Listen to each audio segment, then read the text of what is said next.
solo devs just humiliated AAA again. I mean, okay, Mega Bonk has been going like absolutely giga. People are still playing this, dude. This had more gamers on it, logged in, actively playing than PoE 2 does right now. This went huge, dude, for a solo dev. One solo developer, $10, graphics that look like they were rendered on a toaster, and it just sold True. over 1 million copies with 117,000 concurrent players on Steam. Meanwhile, studios with 200-person teams and hundreds of millions spent on development are still trying to figure out why their $70 live service game died in 3 months. I'll tell you why. Because when a game's made by someone who loves games instead of a boardroom that loves money, you can feel it. And Mega Bonk is the latest in a line of indie games, but most importantly here, solo indie developers absolutely dominating 2025 by doing something groundbreaking, making games that are fun. So what is Mega Bonk? Well, it's basically 3D Vampire Survivors. You move around, things die, you collect XP, you get stronger. It sounds basic, it is, and that's exactly why it works. 2 minutes. I mean, I think the dev himself said it was basically 3D Vampire Survivors, if I remember correctly, right? It's into a run, you're a skeleton kick-flipping over hordes of goblins on Calcium. a skateboard, raining down fireballs from what appears to be every orifice, bones flying everywhere, watching everything die and picking up coins and XP gems like there's no tomorrow. You don't understand the attraction of this game. It feels like there's something wrong with me since it's so popular. It's like fun to play.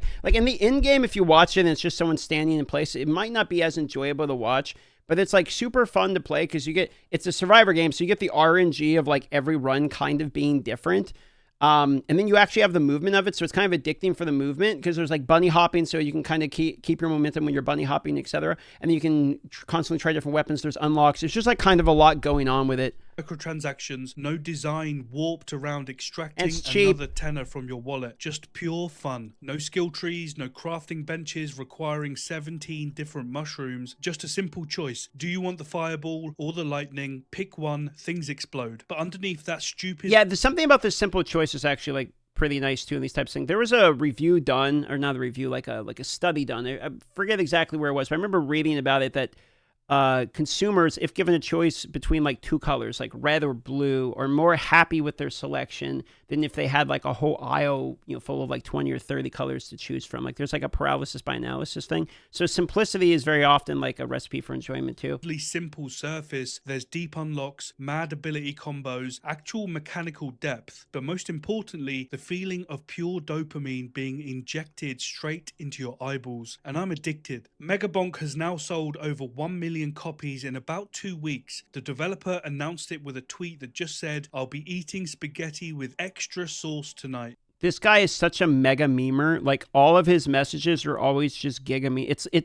I think he's spinning into the brain rot as a meme as much as he can. Not a press release, not a corporate congratulations video, just one bloke who's chuffed he can afford better pasta. And I feel you, man. Peak concurrent players on Steam of 117,000, and for context, that's more than Hades crazy. 2, a massively anticipated indie with a ton of hype behind it. That's more than EA Sports FC 26, about the same as EA Skate, 2 games that have tens if not hundreds of millions dumped into their development. The maddest part is Mega Bonk had more daily players on Steam than Borderlands 4 during its surge. A $10 game made by one person had more players than one of the biggest AAA franchises. That's insane. Then there's Twitch. In the last 7 days, Mega Bonk averaged 46,000 viewers. Call of Duty Black Ops 7 Beta got just 36,000 average viewers. Now, of course, this could all be a fluke, just a one-off lightning strike that will never happen again. Except it just keeps happening. Because these games do something radical. They respect your time. No hour-long prologues, no 30 different tutorial objectives, no quest to find the blacksmith who teaches you how to craft the boots that allow you to jump. You boot it up, you're killing things within 10 seconds, that's it. And those graphics that look like a PS1 had a nervous breakdown, that's intentional. You can see what's happening, enemies are distinct, your attacks are readable, your little XP gems glisten in the distance. Nothing's buried under 17 layers of motion blur and volumetric fog. Minecraft proved this 20 years ago. Gameplay over graphics every single time. And yet we're still having this conversation while AAA studios burn hundreds of millions chasing photorealism that doesn't make the game any more fun. Meanwhile, those same studios are designing games that are homework. Unskippable cutscenes, battle pass Designing dailies, games that are progression homework. systems that require spreadsheets. Games aren't homework, they're not second jobs, they're supposed to be fun. And Mega Bonk remembers that, and in 2025 that seems to be revolutionary. So how many more times does this need to be proved before it sinks in? And you know what else happened? The game launched and the dev didn't do a vanishing act counting his cash. Week 1, patches, bugs fixed, balance tweaks, exploits nuked, leaderboard. Well, and then the leaderboard reset is actually crazy good for the game because he can constantly like if the game was just min-max immediately and there was a bug or something that ruined the game and he just like didn't patch it out,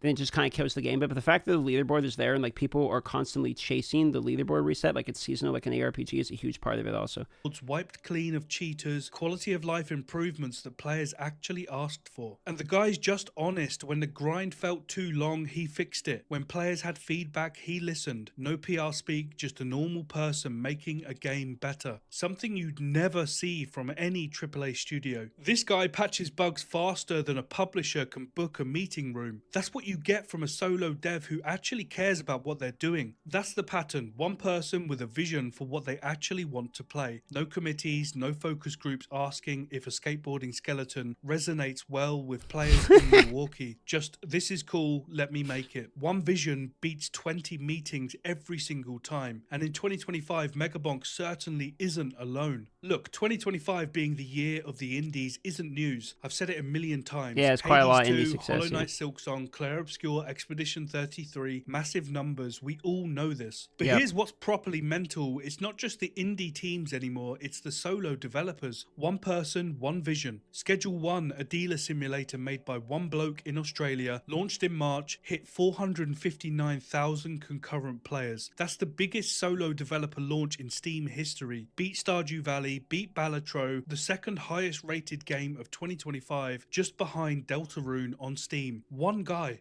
Voidbreaker by Daniel Stubbington, a solo developer behind the Entropy Center, made a roguelite FPS that's literally one of 2025's best shooters. Launched in August on Game Pass, fast, brutal, and Mortal Sin, a solo developer spent 2 years in early access, listening to players, refining a gothic first-person roguelite. Full launch in August, overwhelmingly positive reviews. Different genres, same pattern, one person with a clear vision, executing it without a boardroom watering it down and shaving off the edges. And the result is pure fun, chaos, and an addiction to the gameplay, not an addiction to the loot box slot machine. But here's why this actually matters. For years, AAA studios have been telling us certain things are gospel. You need hundreds of people to make a good game. Graphics are everything. Players want live service. Indie developers, and more importantly, solo indie developers, are disproving all of it weekly. Will AAA learn from this? Of course not. Because you got people that don't play video games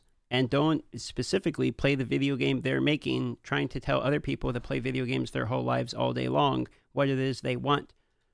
It doesn't, of course that's not going to be a recipe for success. Because admitting indie devs are right means admitting they've been wrong for years. Admitting they've wasted hundreds of millions on the wrong things. That's not a conversation anyone with a Harvard degree sat in a boardroom wants to have. And unfortunately, they're still making money anyway. People keep buying the latest $80 game, complete with a season pass, day one DLC, and a roadmap promising content that may or may not arrive. We get let down time and time again. We say never again, then the next shiny trailer drops and the cycle continues. But the pressure is building. Somewhere in a boardroom right now, executives are looking at Mega Bonk's numbers, Schedule 1 success, and they're racking their brains trying to figure out how to emulate this, how to monetize it, how to corporatify that passion. They'll miss the point entirely, they always do, but at least we have options now more than ever. So let's go back to where we started. One person, $10, graphics that look like a toaster had an existential crisis. None of that matters. What matters is Mega Bonk was made to be enjoyed, not to manipulate you. It was made with passion, not a profit forecast. It was made by someone who loves games, not someone who loves Rolexes. That's the difference. That's what Schedule 1, Voidbreaker, Mortal Sin, and all the others have in common. investment. And when you buy these games, you're doing two things. One, you're having some of the most fun you'll have in years. Two, you're giving a direct middle finger to the corporations that have spent decades lying to us about what's possible, what's profitable, and what players actually want. Because while they're in boardrooms trying to figure out how to monetize fun, indie developers are just making games fun. And guess which one's winning?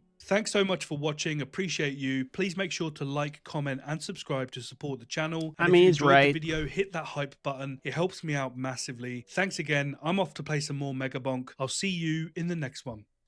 I mean, he's right, dude. One guy, if he actually plays games and can make a good game, will outsell most games that are made by a gigantic team that took, 10 years to make a game.